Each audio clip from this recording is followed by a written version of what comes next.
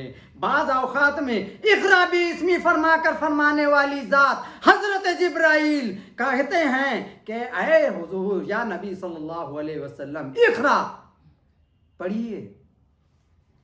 آپ نے کہا کہ انا امیون، میں نہیں پڑھ پاتا، تو پھر آپ نے آپ کو اپنے گلے لگا کر قریب میں کر کے جنبش دیا دے کر دل سے دل لگایا، پھر فرمایا کہ اقرا باسم ربک الذی، پڑھیے اللہ کے نام سے، اپنے رب کے نام سے۔ پھر آپ صلی اللہ علیہ وسلم نے پڑھنا شروع کیا۔ جہاں وہ جبرائیل جو کہ آپ صلی اللہ علیہ وسلم کے دل کو قریب کر کے پڑھا رہے ہیں اقرا باسم ربک الذی، دوسری جگہ یہ بھی تو ہے جہاں پر یاسین حامیم الف لام میم، جہاں پر جبرائیل سناتے گئے اور آپ صلی اللہ علیہ وسلم نے فرمایا انا اسمع انا اعلم انی اعلم، میں سمجھ گیا، اے جبرائیل آگے بڑھو۔ جو جبرائیل نہیں سمجھے، جس کو اللہ نے صرف حرف دے کر بھیجا، حرف میں مخاطب دے کر بھیجا، جبرائیل وہی کلام کو پڑھا رہے ہیں، سنا رہے ہیں، اور حضور صلی اللہ علیہ وسلم فرما رہے ہیں کہ میں سمجھ رہا ہوں، آپ آگے بڑھیے۔ ایک وہ موقع بھی ہے اقرا باسم کا، ایک یہ موقع بھی ہے۔ پتہ یہ چلا کلام اللہ وہ ہے جو اللہ جانتا ہے، نبی سمجھتے ہیں، ان کے علاوہ کوئی نہیں سمجھ سکتا۔ اسی لیے اللہ تبارک و تعالی نے قرآن مجید فرقان حمید میں ارشاد فرمایا لو انزلنا هذا القرآن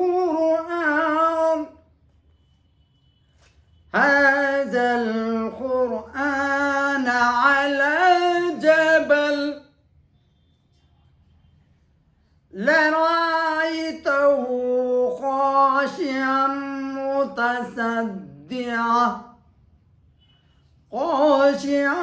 متصدعا من خشیت اللہ۔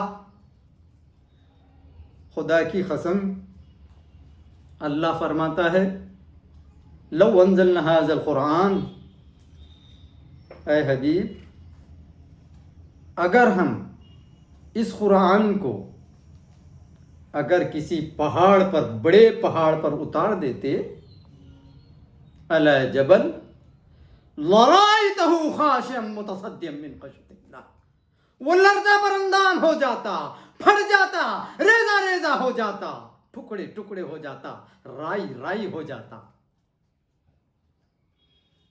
کس سے؟ خشیت سے، کس کے؟ اللہ رب العزت کے، اللہ کی خشیت اللہ۔ یہ وہ دل ہے میرے آقا سرور کونین کا جس دل پر قرآن پاک اتارا گیا، وہی دل ہے جس نے اس کو برداشت کیا۔ جب آیتیں اترتی، سب سے پہلی آیت جب اتری،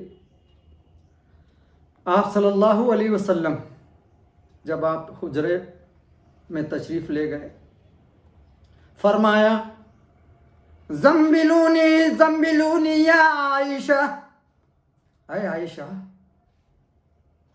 چادر لاؤ، چادر اڑاؤ، کیونکہ مجھ کو سردی ہو رہی، زمبلونی چادر لاؤ۔ یہ وہ جگر جس پر قرآن اترا، پہلی آیت اتری، آپ کا جسم، وہ جسم اطہر، وہ نورانی دل جس کے اندر قرآن پہلی آیت سمائی، اور آپ وہاں سے تشریف لائے جہاں حجرے پر آئے، یا عائشہ اے عائشہ زمبلونی زمبلونی، فوراً سے کمبل لاؤ کمبل لاؤ، مجھ پر اڑاؤ۔ کیا ذات قدسی! اپنی امت کے خاطر اللہ کے کلام کو برداشت کر کے، اپنی جان پر آن کو لے کر کے، امت کے خاطر سب برداشت کر کے، کیونکہ یہ میری امت کے لیے ذریعہ ہدایت آیا ہے، ذریعہ نجات آیا ہے قرآن، جو میرے دل پر اترا ہے، اس کو مجھ کو میں نے سنبھالنا ہے، میں نے سنبھال کر میری امت کو دینا ہے۔ یہ عطیہ میری امت کا ہے اور یہ عطیے کو میری امت کو سنبھالنا ہے۔ اس جگر نے سنبھال کر کے اپنی امت کے لیے ذریعے نجات، ذریعے ہدایت اور ذریعے علم و عمل، ذریعے ہنر، ذریعے سائنس، دین و دنیا، سب کچھ اس قرآن کے ذریعے ہدایت بنا کر کے اپنے امتیوں کے لیے پیش کیا۔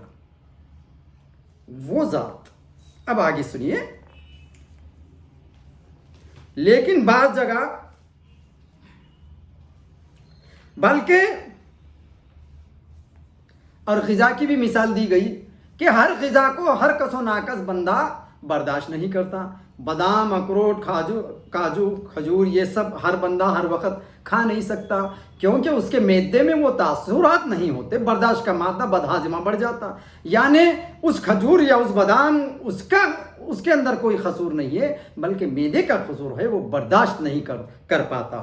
تو یعنی ہم میں کتنی قابلیت ہے، یہ دیکھو، یہ مت دیکھو کہ قرآن پڑھے، ہم نے نماز پڑھا، ہم نے روزہ رکھا، ہم نے زکوٰۃ دی، ہم نے حج رکھا، ہم نے حج کیا، یہ سب کرنے کے باوجود ہم جو ہے با ہدایت کیوں نہیں ہوئے، ہم نور سے پر نور کیوں نہیں ہوئے، ہماری باتیں کیوں نہیں پوری ہو رہی ہیں، ہمارے حاجت پوری کیوں نہیں ہو رہی ہیں، بلکہ ہم میں یہ قابلیت نہیں ہے کہ ہم اس قابل نہیں ہو رہے ہیں۔ اپنے آپ کو قابل بناؤ، اللہ سے استعانت چاہو، رسول اللہ کی اطاعت میں چلے جاؤ، اولیاء اکرام کی قربت میں آ جاؤ، صحابہ اکرام کے تابعین کی اتباع میں آ جاؤ، تب جا کر کے تمہارے قلب کے اندر کہاں نہ کہاں جو ہے یہ نورانیت، یہ قابلیت، یہ روحانیت، یہ شریعت، یہ طریقت، یہ ہدایت تب جا کر کے تمہارے اندر آ سکتی ہے، ورنہ یہ نمازیں، یہ ظاہر، یہ تمہارا کوئی کام دینے والا نہیں، ظاہری تلاوت کوئی کام نہیں، ظاہری ایمان کوئی کام نہیں، مسلمان بننا کمال نہیں، مومن بننا کمال ہے، مسلمان بننا کمال نہیں، مومن بننا کمال ہے۔ اس لیے مومن کس کو کہتے ہیں؟ آگے کی آیت پہلے ہدایت سے اس آیت کا کیا تعلق ہے؟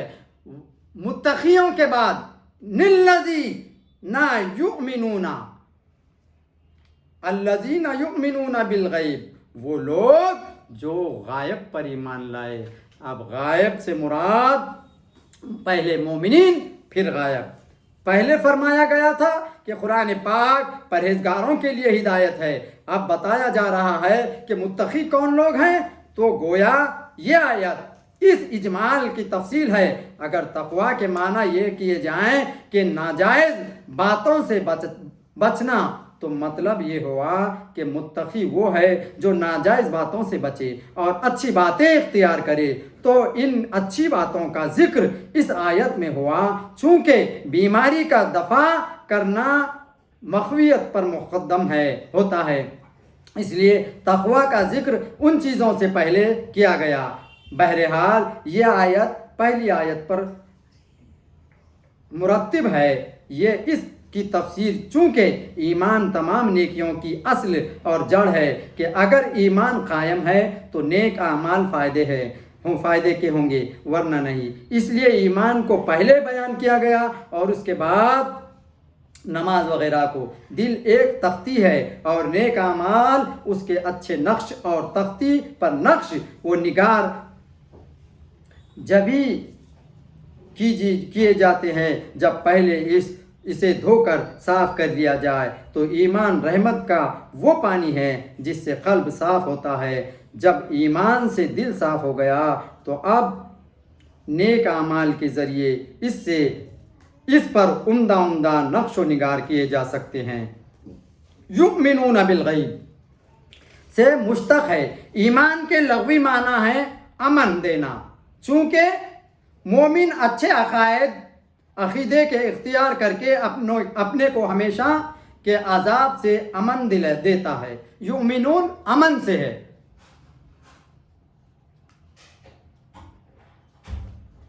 تو یؤمنون امن سے ہے، یعنی مومن جو ہے اپنے آپ کو صاف و ستھرا کر کے اپنے آپ کو عذاب سے بچاتا ہے، اس کو مومن کہتے ہیں۔ یعنی اپنے آپ کو امن میں لاتا ہے، اپنے نفس کو امن میں لاتا ہے، جہنم کی بھڑکتی ہوئی آگ سے بچاتا ہے، گویا کہ اپنے آپ کو امن و ایمان میں لا رہا ہے، اس لیے یؤمنون کہا گیا ہے۔ اور اب رب تعالیٰ کو بھی، لیکن مسلمانوں کو مومن ہونے کے یہ معنی ہے، دیکھو اللہ کی بھی صفت ہے کیا؟ مؤمن مہیمن، اللہ بھی مومن ہے اور بندہ بھی مومن ہے، اور بندہ اور اللہ میں کیا مومن کا فرق ہے؟ امن دیتا ہے۔ اور رب تعالیٰ کے مومن ہونے کے یہ معنی ہے کہ وہ اپنے کرم سے ایمان والے بندے کو عذاب سے امن دیتا ہے۔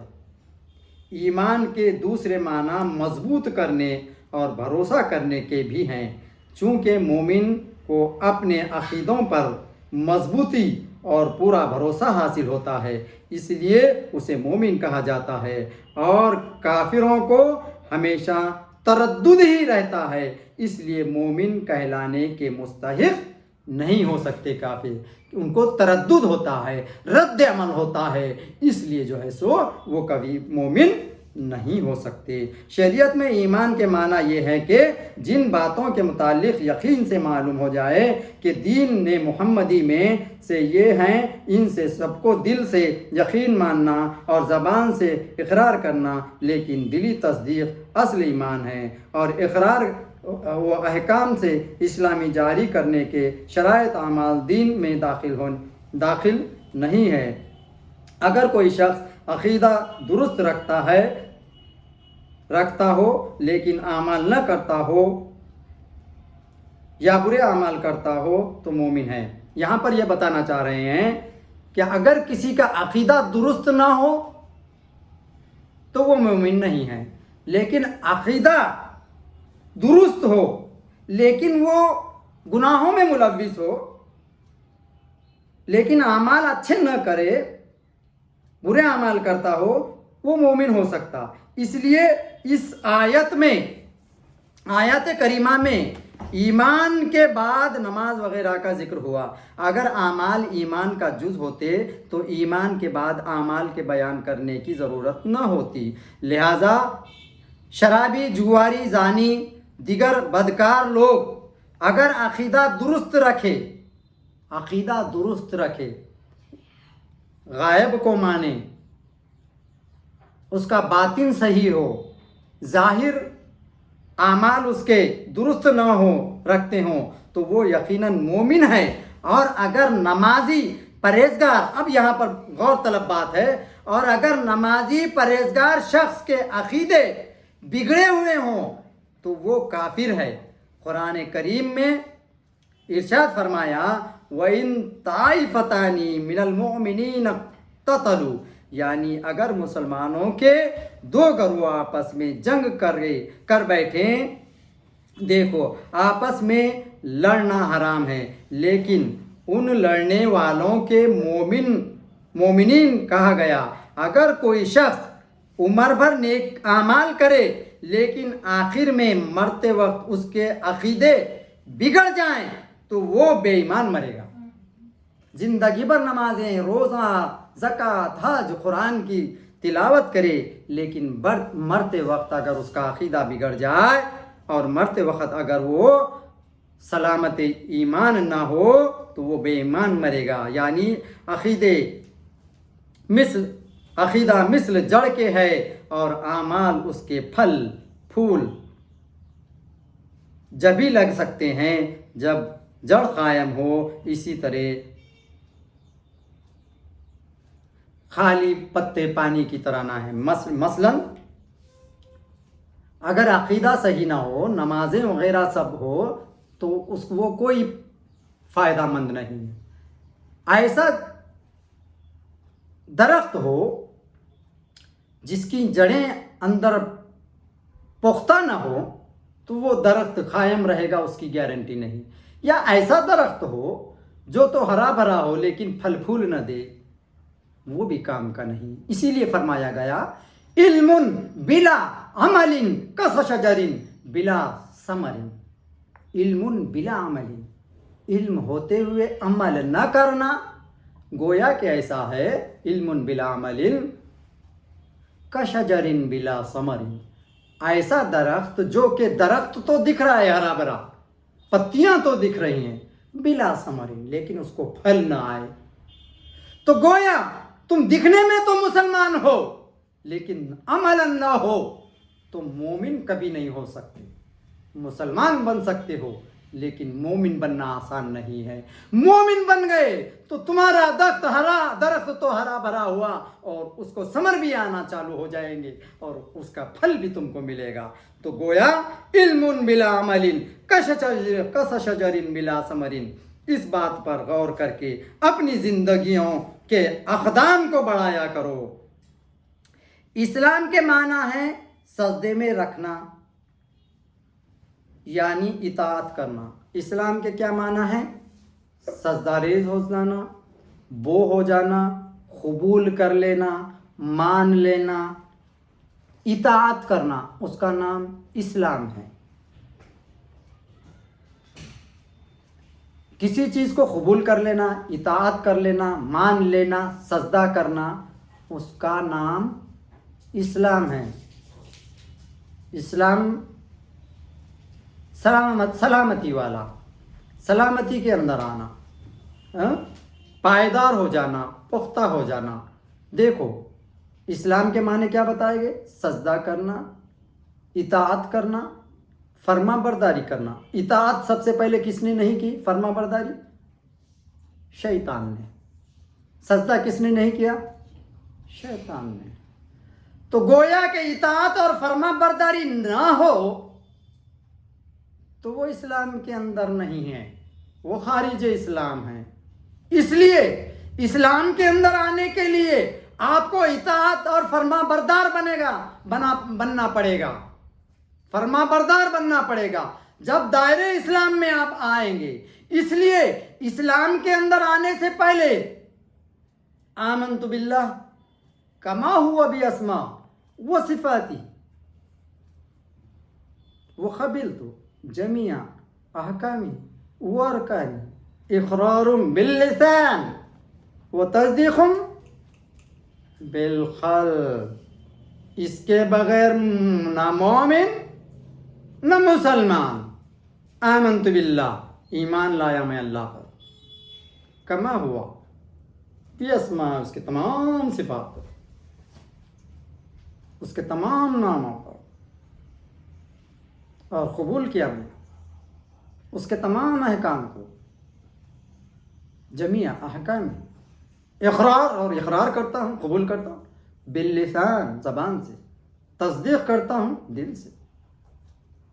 واہ، یہ ہے ایمان۔ اگر ایمان میں آنا ہے تو یہ قابلیتیں، یہ تاثرات لے کر کے ایمان کے اندر داخل ہونا ہے۔ پھر اس کے بعد کل لا الہ الا اللہ محمد الرسول اللہ، اب ہدایت کے اندر آیا، اب توحید میں آ گیا، اب اس کو ہدایت مل گئی، اب دائرے اسلام میں آیا۔ اب دائرے اسلام میں آنے کے بعد اقرار کیسے کیا اس نے؟ دل سے بھی، تو وہ مومن بن گیا۔ مومن بن گیا۔ مومن کب بنا؟ اقرار باللسان و تصدیق بالقلب۔ دیکھو ہاں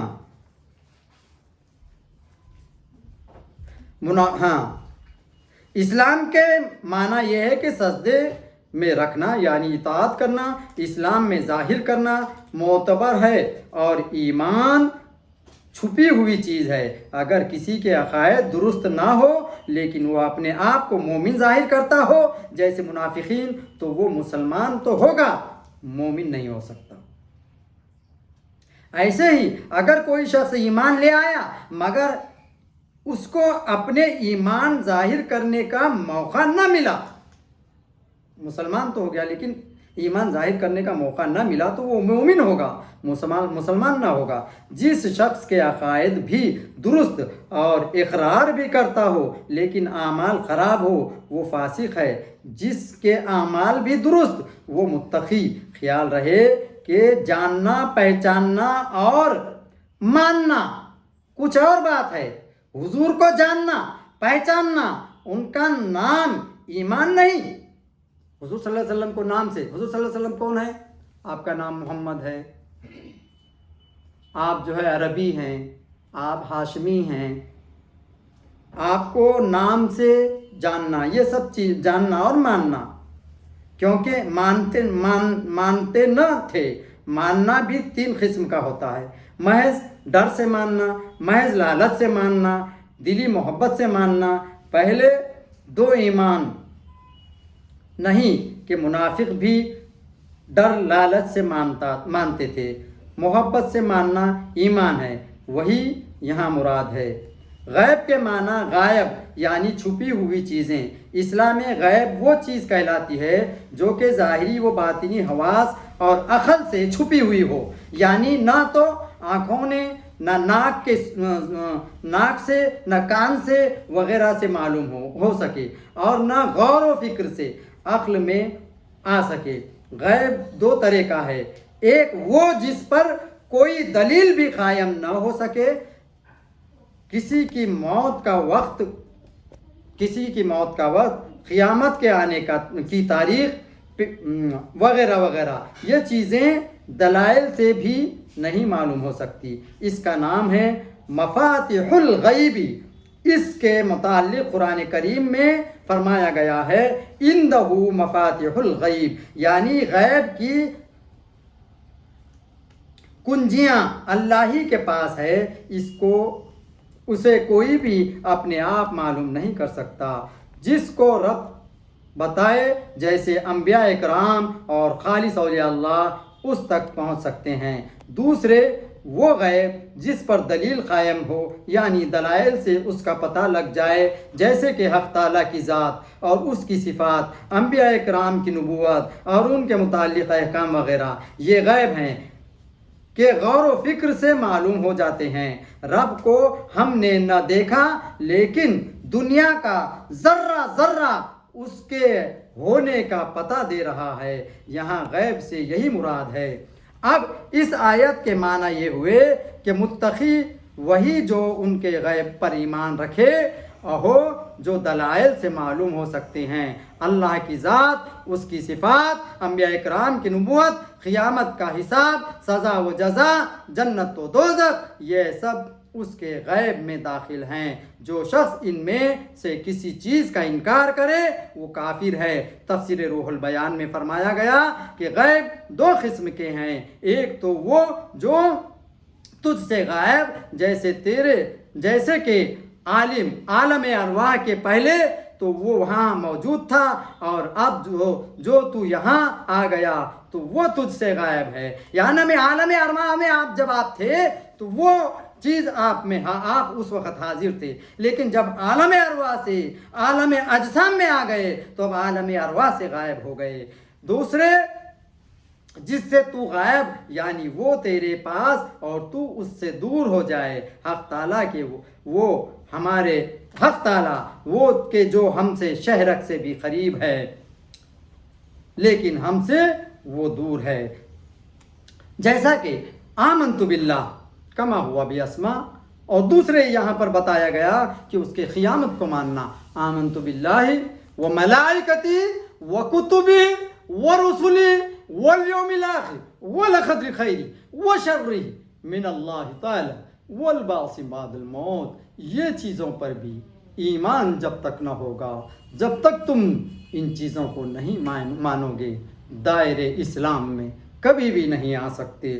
اللہ رب العزت سے دعا ہے کہ اللہ ہمارے ظاہر اور باطن کو ایک جیسا بنا دے، اور اللہ والوں کی باتوں کو ماننے والا، انبیاء کرام کے اقدام پر چلنے والا، ان کی اتباع کرنے والوں میں سے بنا لے۔ اللہ ہم کو ظاہر و باطن، ہمارے ظاہر اور باطن کو نیک بنا دے، اور ہمارے قلوب کو نور سے منور فرما دے۔ اور انشاءاللہ اس کے بعد کا مضمون آئندہ جمعہ جاری رکھا جائے گا۔ یہاں پر اس بات کو میں یہاں پر ختم کرتا ہوں۔ وآخر دعوانا ان الحمد للہ رب العالمین۔